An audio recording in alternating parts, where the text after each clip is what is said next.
YouTube kanalıma hoş geldiniz. Bugün sizlerle kağıt kebabı yapacağız. Hiç bekletmeden yapımına geçiyorum. Öncelikle 1 kilo dana etim vardı. İyice yıkayıp süzdüm.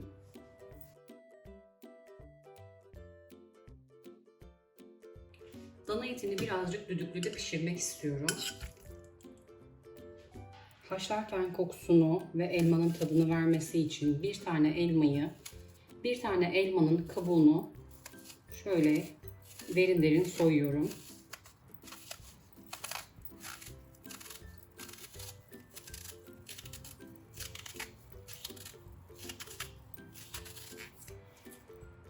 Şöyle kalın kalın soydum ki elmanın tadı da geçsin ete. Benim düdüklüm, ben 1 su bardağı su koyuyorum. Yine siz düdüklüğünüzü tanıyıp ona göre su ekleyebilirsiniz. Ben eti 5 dakika haşlıyorum. Yani buharı çıktıktan sonra, çizgisi çıktıktan sonra 5 dakika ayarlıyorum. Dediğim gibi düdüklüden düdüklüye fark edebilir. İnanılmaz memnunum. 4 dakikada taze fasulyeyi yapıyor. O yüzden 5 dakika et için az mı? Hayır değil. Sonrasında da işlem yapacağımız için çok fazla ezilmesini istemiyorum. Düdüklünün kapağını kapatıyorum. Şu şekilde ayarını da göstereyim. İkinci çizgiye çıktıktan sonra buharı ocağın altına kısıyorum. Kısık ateşte 5 dakika haşlıyorum etimi. Etlerim haşlanırken ben de soğanlı kavurmak istiyorum. Tenceremin içine 50 gram kadar tereyağı aldım. Yarım çay bardağı zeytinyağı.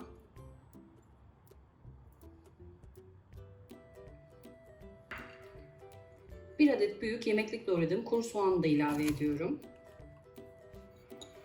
Etiniz yağlıysa daha az yağ kullanabilirsiniz. Benim etim yağsızdı. Ocağa alıyorum. Soğanları birkaç dakika yumuşayıncaya kadar kavuruyorum. Kavrulan soğanların içine 2 adet büyük havucu iri küpler halinde doğradım. Onu da ilave ediyorum. Birkaç dakika havuçlar da yumuşayıncaya kadar kavuruyorum.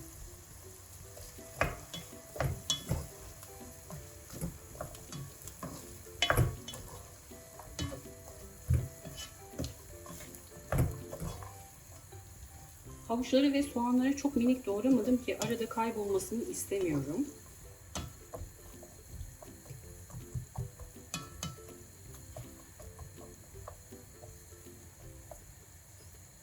Bu arada da etim haşlandı. Tam tamına 5 dakika haşladım. Şu elma kabuklarını bir süzgeçle alıyorum.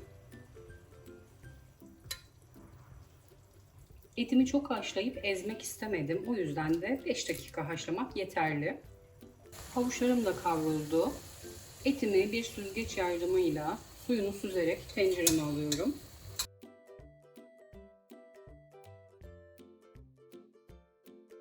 Yine tencerenin altını hiç kısmadan etlerimi de kavuruyorum.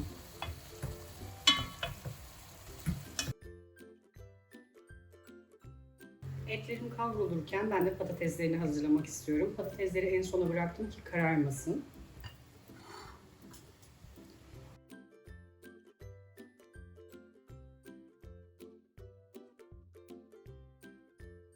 Patateslerimi yıkadım, iri küpler halinde doğruyorum.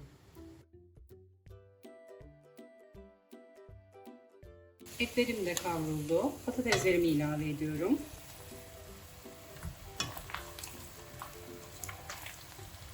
Yine ocağın altını hiç kısmıyorum. Yüksek ateşte 2-3 dakikada patatesleri kavuruyorum.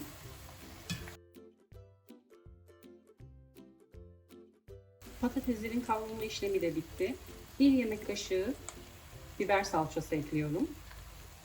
1 yemek kaşığı domates salçası. Salçanın kokusu gidene kadar 1-2 dakika daha kavurmaya devam ediyorum.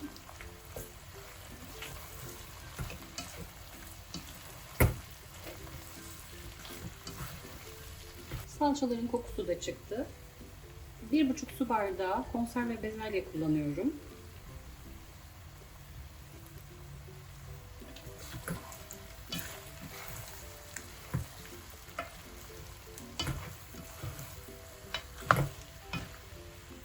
Eti haşladığım sudan 2 kepçe ilave ediyorum.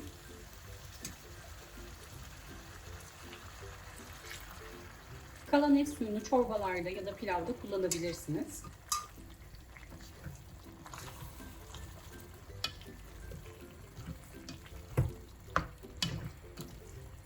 Henüz baharatlarını ve tuzunu eklemedik. En son ekliyorum ki baharatlarını acılaşmasın.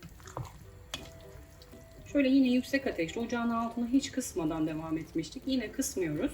Yüksek ateşte 1-2 dakika suyunu çekene kadar pişiriyorum. Zaten hemen çekmeye başladı suyunu. Yemeğin baharatlandırma kısmı tamamen size kalmış. Ama mutlaka kekik ekleyin. Kekik çok yakışıyor. Yaklaşık 1,5 tatlı kaşığı kekik ekliyorum. Suyunu çektiği için ocağın altında kısıyorum ki dibi tutmasın. 1 çay kaşığı kırmızı toz biber ekliyorum. Benim kırmızı biberim acı. İsterseniz tatlı da kullanabilirsiniz. 1 çay kaşığı da karabiber. Yine son bir kez karıştırıyorum. Ama tuzunu eklemeyi unuttuk. Tuzunu en son ekliyorum ki eti sertleştirmesin. 1,5 tatlı kaşığı tuz ekliyorum.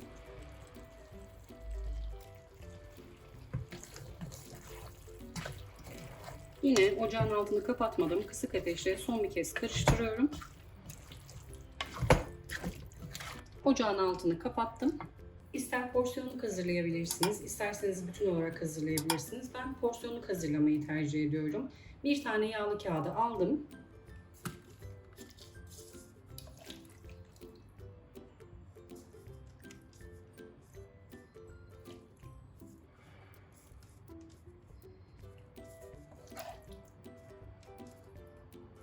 Üç kaşık kadar ilave ettim.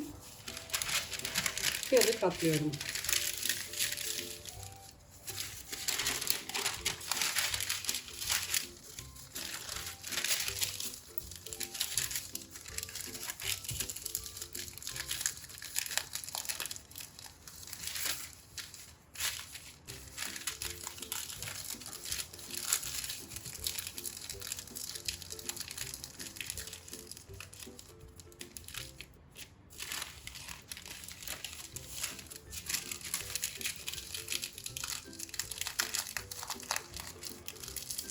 Kenarlarının açılmaması için elimle düzleştiriyorum.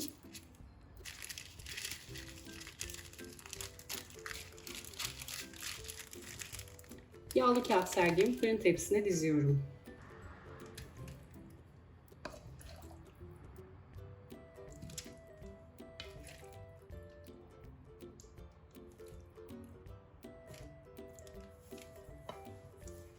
Geri kalan etlerimi de aynı şekilde sarmaya devam ediyorum.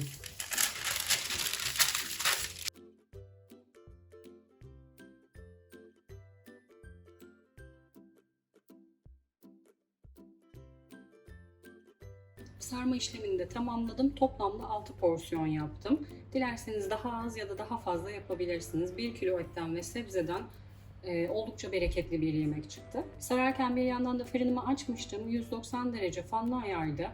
Yaklaşık yarım saat kadar ama çıkarmadan önce kontrol edeceğim. Pişip pişmediğini kontrol edeceğim. Bu şekilde fırından alıyorum. Pişmesi için fırına gönderiyorum. Yarım saat sonra fırından aldım. Yine fırından çıkarmadan önce bir kürdan yardımıyla patateslerin pişip pişmediğini bu şekilde kontrol edebilirsiniz. Şöyle etlere de batırabilirsiniz. Gayet yumuşak. Ilınması için kenara alıyorum. Kağıt kebabı ılındı. Yanına pilav yaptım.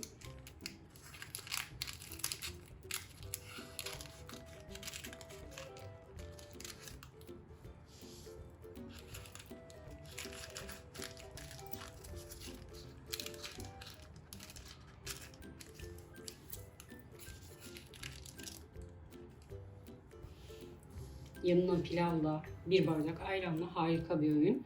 İç lokusunu da göstermek istiyorum. Çıkarmadan önce kontrol etmiştik. Patatesi yumuşacık. Yine eti de aynı şekilde. Yumuşacık. Bu harika lezzeti mutlaka deneyin. Yorumlarınızı bekliyorum. Videomu izleyip beğendiyseniz kanalıma abone olmayı unutmayın lütfen. Bir sonraki tarifte görüşmek üzere. Herkese afiyet olsun.